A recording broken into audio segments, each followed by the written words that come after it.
আসসালামু আলাইকুম সবাইকে। আজকে আমি বাচ্চাদের জন্য একটি মজাদার হেলদি রেসিপি নিয়ে চলে আসছি। আমরা মায়েরা উদ্বিগ্ন থাকি বাচ্চাদেরকে কি দেওয়া যায় সকাল বিকাল দুপুরে। তো এটি একটি হেলদি একটি খাবার। তো একটি খাবারে বাচ্চারা সকল প্রকার পুষ্টি গুণাগুণ পেয়ে যাবে। তো দেখা যায় যে বাচ্চারা ডিম খেতে চায় না, অনেক সময় ভাত খেতে চায় না। তো এই খাবারটিতে আমি যা যা দিয়েছি একটি বাচ্চার বাড়ন্ত শিশুর জন্য অনেক বেশি উপকার। আমরা মায়েরা সবসময় চিন্তায় থাকি যে অল্প খাবারে কিভাবে বাচ্চা পুষ্টি পায়। তো তেমনই একটি খাবার তোমাদের সামনে আমি নিয়ে আসছি। তোমরা যদি এই খাবারটি বাচ্চাদেরকে দাও, বাচ্চারা খুব মজা করে খাবে এবং অল্প খেলেও বেশি পুষ্টি পাবে। তো তেমনই একটি খাবার আমি নিয়ে চলে আসছি। তোমরা যে কোনো একবেলায় এটি বাচ্চাকে দিতে পারো। তো বাচ্চারা অবশ্যই এটা খাবে। চলো তোমাদেরকে আমি আজকে রেসিপিটি দেখিয়ে দিই কিভাবে তৈরি করবে আর খুব সহজেই রেডি করে ফেলতে পারবে এই খাবারটি। তো রেসিপিটি তৈরি করতে আমার এখানে যা যা লাগবে, এখানে আমি গাজর কুচি নিয়ে নিয়েছি, একটা ডিম, অল্প পরিমাণ বাটার, এখানে আমি নিয়ে নিয়েছি বরবটি, রসুন কুচি, একটা ছোট সাইজের কাঁচামরিচ, এখানে নিয়েছি 1 চামচ পোলার চাল আর হচ্ছে 1.5 চামচ ভাতের চাল। তো ভাতের চালটা আমি নিয়েছি পোলার চালের মতোই সেদ্ধ হবে। তো তেমন দেখি তোমরা নেবে যেন তাড়াতাড়ি সেদ্ধ হয়ে যায়। তো আমি একটি প্যান নিয়ে নিয়েছি, প্যানে আমি এখন বাটারটা দিয়ে দিব। তো বাটার বাচ্চাদের জন্য অনেক উপকার। তোমরা চাইলে বাচ্চাকে বাটার একদিন পর পর দিতে পারো। তোমরা চাইলে বাটারের পরিবর্তে তেলও দিতে পারো। তো বাটারটাকে আমি এখন গলিয়ে নিব। এরপর আমি বাটারের সাথে রসুন কুচি ভেজে নিব। বাটারের সাথে রসুন কুচি ভাজলে সুন্দর একটি স্মেল বের হয়, বাচ্চারা ওই ঘ্রাণেও খুব মজা করে খাবে। রসুনটাকে আমি এখন ব্রাউন কালার করে ভেজে নিব। ব্রাউন কালার হওয়া আগ পর্যন্ত আমি এটাকে নাড়তে থাকব। তো এরপর আমি এতে অ্যাড করব গাজর কুচি। গাজরে রয়েছে প্রচুর পরিমাণে ভিটামিন, খনিজ, পটাশিয়াম, ফসফরাস, যা বাচ্চার হাড় গঠনে সহায়তা করবে। তো এরপর আমি দিয়ে দিব বরবটি কুচি। বরবটিতে রয়েছে vitamin A, B, C, K, E, potassium, calcium, যা বাচ্চার বিভিন্ন রোগ থেকে মুক্ত করে। তো বরবটি এবং গাজর কুচি আমি কিছুক্ষণ ভেজে নিব। এরপর আমি একটি মিডিয়াম সাইজের কাঁচামরিচ মাঝখানে কেটে দিয়ে দিব। তারপর আমি সামান্য পরিমাণ লবণ দিয়ে দিব। 1 বছরের নিচে বাচ্চাদেরকে লবণ দেওয়া যাবে না। তো আমি এখন লবণের সাথে হালকা একটু নাড়াচাড়া করে নিব। এরপর আমি সামান্য পরিমাণে গোলমরিচের গুঁড়ো দিয়ে দিব। তো এখন আমি গোলমরিচের সাথে গাজর বরবটিটা ভালোভাবে একটু ভেজে নিব 1 থেকে 2 মিনিট। তো এই পর্যায়ে আমি পোলার চাল এবং ভাতের চাল একসাথে মিক্সড করে ভালোভাবে ধুয়ে নিব।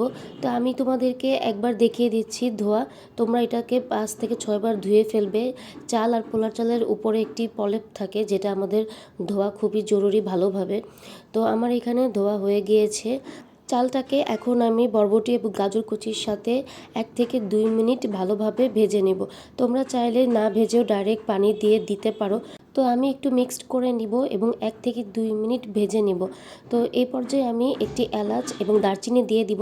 তোমরা চাইলে দারচিনি এলাচ নাও দিতে পারো। চাল ভাজা হয়ে গিয়েছে, এ পর্যায়ে আমি পরিমাণ মতো পানি দিয়ে দিব। তোমরা পানি পরিমাণ বুঝেই দিবে। তো যদি পাতলা রাখো তো পানি একটু বেশি দিবে, ঘন রাখলে পানির পরিমাণ কম দিবে। আমি একটু নাড়াচাড়া করে নিব। তারপর আমি একটি ঢাকনার সাহায্যে ঢেকে দিব সেদ্ধ হওয়ার জন্য। 5 মিনিটের মতো আমি সেদ্ধ করে নিব। তো সেদ্ধ হতে থাকুক, আমি এই পর্যায়ে একটি ডিম ভালোভাবে ফেটিয়ে নিব। তোমরা চাইলে এখানে মুরগির ডিমের পরিবর্তে কোয়েল পাখির ডিমও ব্যবহার করতে পারো। কোয়েল পাখির ডিমের পুষ্টি গুণাগুণ অনেক। তো আমার ডিম ফেটানো হয়ে গিয়েছে। তো আমি এখন ঢাকনা খুলে চেক করব আমার এখানে সেদ্ধ হয়েছে কিনা। তো মাঝখানে আমি একটু নাড়াচাড়া করে নিব। তো আমার এখানে দেখো পানি অনেক রয়ে গিয়েছে, এখনও সেদ্ধ হয়নি, আরেকটু সেদ্ধ করে নিব এবং পানিটাকে আরেকটু শুকিয়ে নিব। তো এখন আমি এর জন্য আবার 5 থেকে 6 মিনিট ঢাকনা দিয়ে ঢেকে সেদ্ধ করে নিব।